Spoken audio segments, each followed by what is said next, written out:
talking about economics. What does it mean? And I think as we go by, we have to embrace these things and we get to know, and our knowledge expands. The significant initiative under economics, is that okay, Melusi?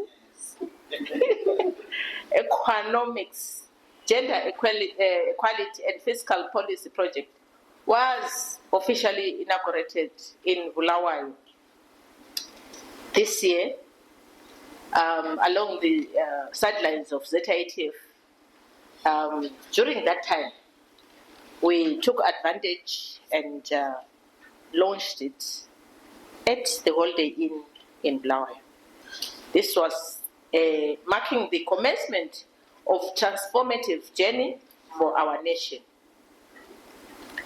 Building upon initial impetus, we also convened a provincial dialogue in Masingo. Now we are gathered here at the capital, Babazonke, in Harare, for this national dialogue. And indeed, we are very happy to be here, underscoring our commitment to ensuring that no province, no community, no citizen, no one is excluded from the pursuit of inclusive development. Achieving gender equality and sustainable development goals by 2030 requires substantive reforms in our current economic structures. While taxation and fiscal policies can perpetuate inequalities and reinforce traditional gender norms, they also hold the potential to be transformative tools for advancing gender equality and reshaping power dynamics within our society. As a ministry, we fully recognize that our fiscal policies are not yet gender responsive. There is need to streamline regulations and make it easy for women SMEs to understand fiscal policies and tax frameworks. I want to pause here and say, taxes are not punishment, colleagues. And when we are required to pay taxes, it's not punishment. It is a requirement. Even the Bible says, what? Pay to Caesar, what? Yes, I think we should always remember that. When we see Zimbra guys, they are our friends. You see, you are saying because if we comply properly, that would not come about. Let's talk to them. Zimbra guys, Zimbra, they are just implementers of what Treasury would have put. It's not them. Yes. And yes. Once they understand, it is easier for them to comply if you guys understand the taxation part. What are you required to do and why are you doing it? It becomes easier for you to comply happily. So this is why we are working very closely with Zimbra to ensure you guys become friends, to ensure that you understand. Where you don't understand, engage them, talk to them. Don't be afraid of engaging them so that at least we move forward together. As you know, women are the backbone of our economy, contributing immensely to our economic development. The women provide Labour,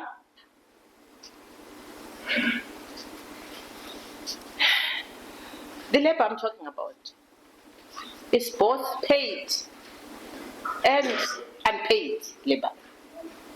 Let me tell you, I think all of you ladies here, you have done a lot of unpaid labour, and nobody says, we don't calculate how much you have laboured. And at times our spouses will be thinking that you are not, you're just a housewife, you're not contributing anything. Yet you are contributing so much. So that's why I'm saying you are the backbone of the economy. After all, no one dropped from a tree. The tree is the mother. Yet, the women continue to be disproportionately affected by tax policies that do not adequately consider gender disparities. I think this part of it is our responsibility as to engage Minister of Finance so that what I'm talking about, that the policies are not gender sensitive. It is our responsibility to engage Minister of Finance and come up with proposals which will make the policies gender sensitive. It is imperative that we acknowledge this reality and work collaboratively to redesign our tax systems in a manner that promotes equity and justice. I again want to say, let's not blame ZEMRA, because ZEMRA, they are not the ones who come up with the tax proposals. They are implementers of what has been approved. You guys, you are the ones who are supposed to come with your proposals to us so that we submit them to Minister of Finance. Let us collectively envision a Zimbabwe where fiscal policy becomes an instrument of empowerment, where budgets empower women entrepreneurs to expand their businesses, support young innovators in creating jobs, provide rural communities with clean water, quality schools, and healthcare services, and ensure that persons living with disabilities have equitable access to opportunities like everybody else.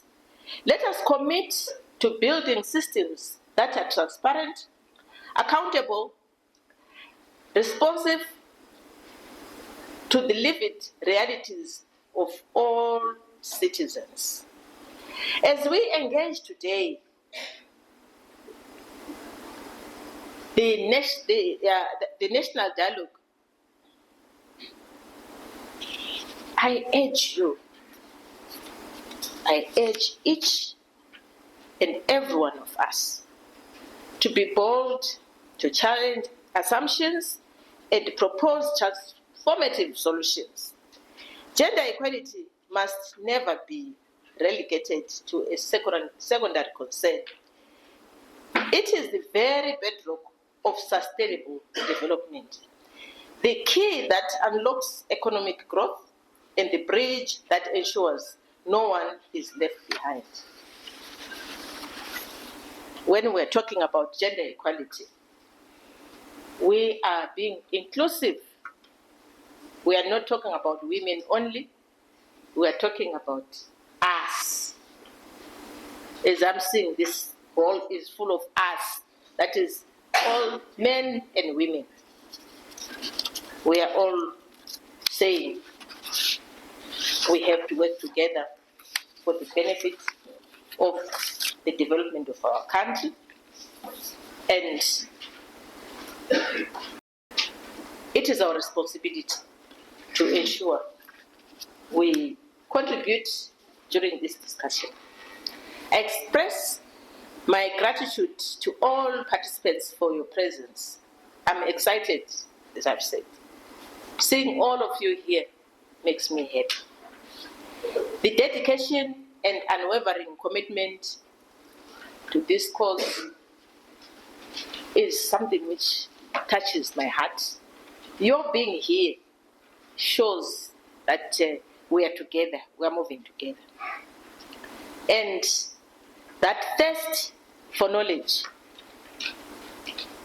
is really amazing. Thank you for being here. May this national dialogue in Harare mark another milestone in our journey towards gender-responsive public finance, building on the launch in Bulawayo and inspiring inclusive action across all provinces of our nation. From here, I think we are going to Manicaland. We will move on to all of the provinces. The idea is for us to engage so that we are on the same level. You have a lot of ideas. There is nobody with a monopoly of knowledge. We know you have a lot of knowledge. Share with us so that we move forward. If there's anything which you can give us, we will take that information and build on it. It will help you and me.